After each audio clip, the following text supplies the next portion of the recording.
Hey everyone, in this video we're going to be looking at Chapter 8 of Pragmatic Programmer, which is called Before the Project. So we're actually getting pretty close to the end of the book, if you can believe that, and this has been a great series of videos. I've had a lot of fun making it, and hopefully you've been having fun too. And so if you've made it this far, thank you. I appreciate your time and hope you're enjoying hearing the content as much as I've been enjoying talking through it. So, as the name implies, this chapter is about the information gathering phase of software development. And this is an important phase because at some point you have to determine what is going to get built and why it's valuable. If you don't nail the preparation phase, the execution phase will suffer. And by contrast, if you do a great job on the planning phase, then the execution phase will be a lot smoother and you'll be more likely to have a pleasant time working through the tasks. We're talking about Agile here, the pros and cons of processes, and how they can't take the place of thinking, of relationships with your teammates, and just being proactive in general. So the first section is called The Requirements Pit. It starts with a quote from the author Antoine de Saint-Exupéry, which says, "Perfection is achieved not when there is nothing left to add, but when there is nothing left to take away." It's a really strange and interesting phenomenon to see people who idolize complexity in their programs and in their lives. When you think of strong products, you probably think of ones that are actually seemingly simple and that hide the complexity. You push a button and you get a ride. That's Uber. You push a button and food shows up at your door. That's DoorDash. You push a button and millions of songs play for you, which is Spotify. Complexity is the enemy of adoption. It's the enemy of comprehensibility. Simplicity, on the other hand, facilitates adoption, and it is eminently comprehensible, which is good news not just for you and your team, but also for your customers. Simplicity is perfection in that case. Once there's nothing to take away, you press a button and that's all it is. That's all there is. But this section is about requirements, and the authors point out early on that no one knows exactly what they want. That's where we come in. We, as programmers, help people understand what people want. It's a matter of asking good questions, and the authors even go as far as to call programmers therapists for their clients. It makes sense, though. We get a lot of practice over the course of time and want to build something that our customers will find valuable and pleasant to use. So a lot of time needs to go into determining the functional aspects of the project. With that being said, it would be nice to be able to know upfront what all the answers are to the various questions about usability. But unfortunately, design is often an emergent process. What that means, unfortunately, but in reality, is that the first version of a product is not going to be the final version of it. Realistically, there will need to be refinements made and changes needed before we can build things that are ready for the end users. With that being said, it's been my experience that there are people who will never be happy with your and your team's work. And in that situation, there's a fine balance to be struck so that you're not wasting your time with endless revisions. After a while, even without malicious intent, people will waste your time if you let them with increasingly inconsequential changes. And so it's your responsibility to strike the balance between protecting your and your team's time. So you want to be accommodating but not a pushover. And that's a delicate balance sometimes. With that being said, the later phases of development, the feedback-heavy phases, are a great opportunity to build rapport with your users and hopefully guide them to a satisfying conclusion to the feature or product that you're working on. The next section is called Solving Impossible Puzzles, and I love this topic. One of my favorite things to do is to ask myself or others questions that are unanswerable, like, what is the right amount of test coverage, or is it better to be loved or feared?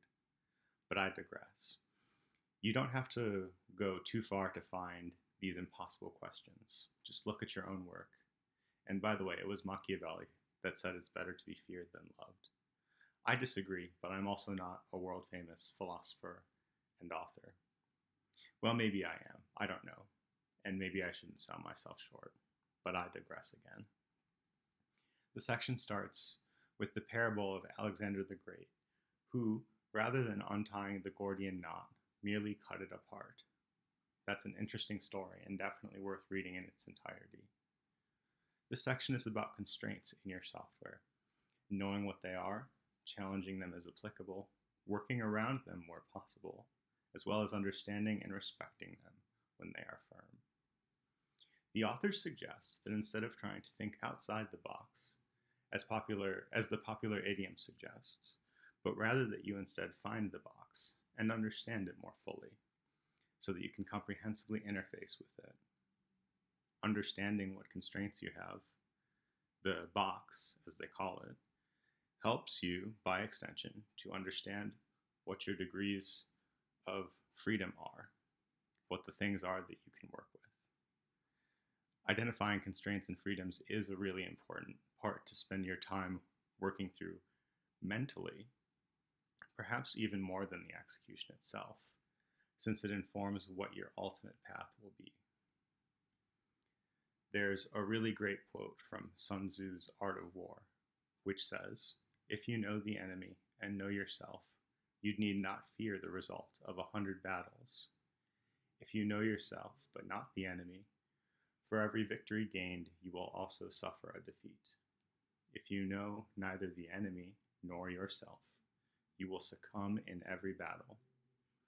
I don't bring it up in this context to say you have a battle or an enemy, but you should think about your struggle against a blank page as a worthy adversary that can be overcome by charging through the challenges in your mind before you try to work it out with your hands.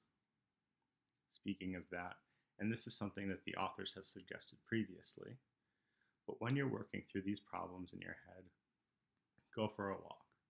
Be in some other context besides what you're accustomed to. Up next, we have a section called Working Together. So up to this point, we've been spending a lot of time talking about working with users because they're the ones that the product ultimately needs to work for. But one of the aspects that we haven't covered so far is that we can also work with our teammates, such as in the context of pair programming. Pair programming is one of my favorite things to do, and it ends up being substantially more productive when two people are working, or it ends up being substantially more productive than two people working on separate things independently. Are you familiar with the archons in StarCraft? Well, actually, that's kind of a tangent, but look it up later. The archons in StarCraft, very interesting.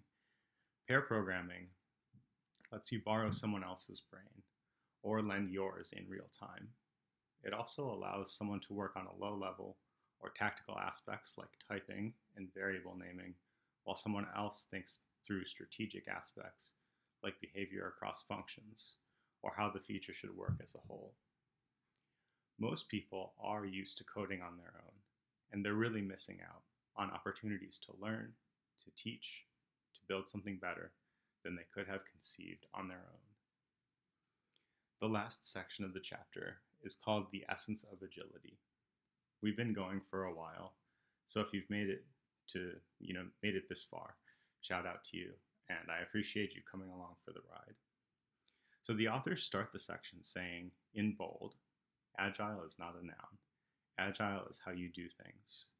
And incidentally, their bullet points for encompassing how they conceive of agile software development is about as distilled as it can be. Consider individuals and interactions over processes and tools, working software over comprehensive documentation, customer collaboration over contract negotiation, and responding to change over following a plan. These aren't infallible rules, and you'll have to adapt to specific situations and teams. But being generally guided by these values will lead to better outcomes in terms of happier developers, more pleasant to work with software, and more delighted customers. So that's all for this one. My name is Daniel, and I make programming related videos, sometimes coding tutorials and others more abstract, like book chapter summaries. I do it not only because I love teaching you, but I love learning for myself as well. So if you found this video and the series helpful or thought-provoking, I'd appreciate a like, subscribe, and comment. I love hearing from you, and we'll see you all in the next one.